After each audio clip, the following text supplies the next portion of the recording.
Hello, gentlemen. Jeff Sanchez, children's rights advocate here again. This comes from a brilliant sociologist named Esther Vilars, who females tried to kill back in the 70s. Manipulation by self-abasement, the origin of male chauvinism.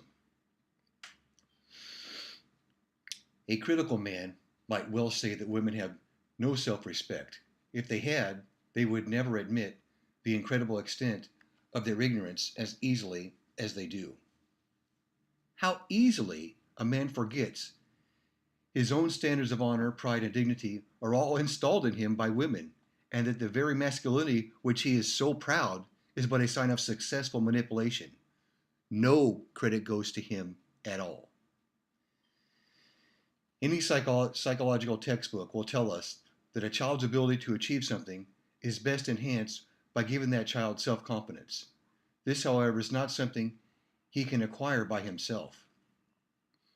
He is born into a society on which he is dependent for everything, a society in which his own powers are insufficient to get what he wants unaided. So, as a woman's first interest lies in creating an adult capable not only of providing for himself, but others as well, it is of utmost importance to install self-confidence in this youth. She starts by minimizing the dangers of life insofar as she herself is aware of them.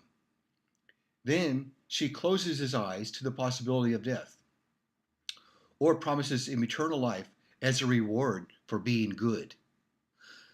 Good, that is, by her standards. She tries as hard as she can to give him a sense of imbecile optimism that will best prepare him for her manipulation. As we have already seen, praise is one of the best ways of inducing self-confidence and enhancing productivity. There is another method which is as effective, self-abasement on the part of women. If a woman were not superior to a child, at least in the early stages of his development, the human race would cease to exist. A good mother will take great care, however, never to let this fact impede her child's development. She does not want to turn the tables on herself and keep the boy tied to her apron strings any longer than necessary.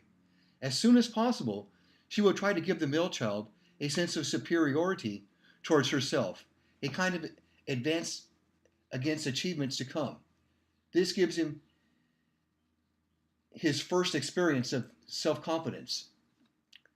This is also where male chauvinism originates, something she will use to shame him later in life. She may even go one step further and deliberately pretend to be less intelligent than she is, giving him a head start he will never lose.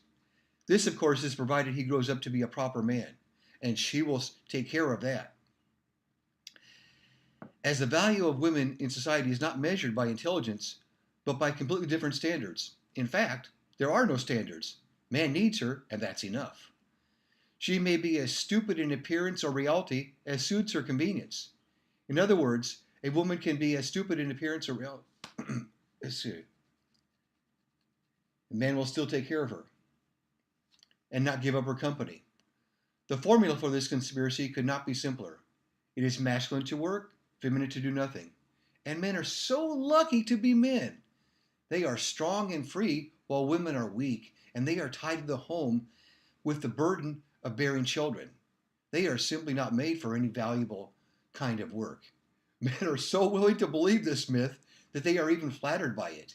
It never occurs to them to think that an elephant is strong too, stronger than a man, for example. Yet men are better suited for most jobs than an elephant,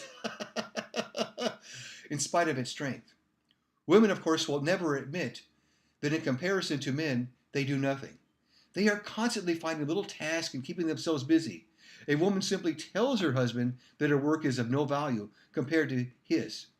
She implies it all that the inane, pointless busy work she indulges in, such as ironing, baking, or beautifying the house, all those little jobs that make up her day, are necessary for the family's comfort.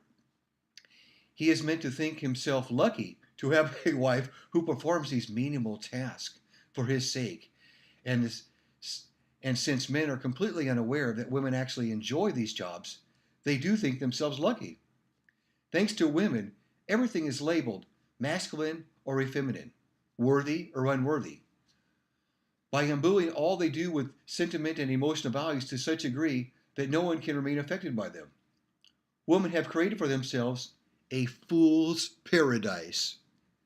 Whatever they do is pointless compared with the male achievements, and since they say so themselves, why should anyone quibble? It is quite simple to analyze this vicious circle. Women invent rules, manipulate men to obey them, and so dominate the male sex. Of course, the rules in no way apply to women themselves. The male sense of honor, for example, is a system invented by women who loudly exempt themselves from it.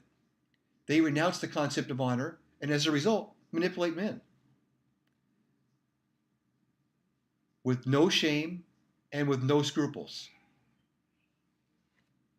Hope this makes things more clear. Take care.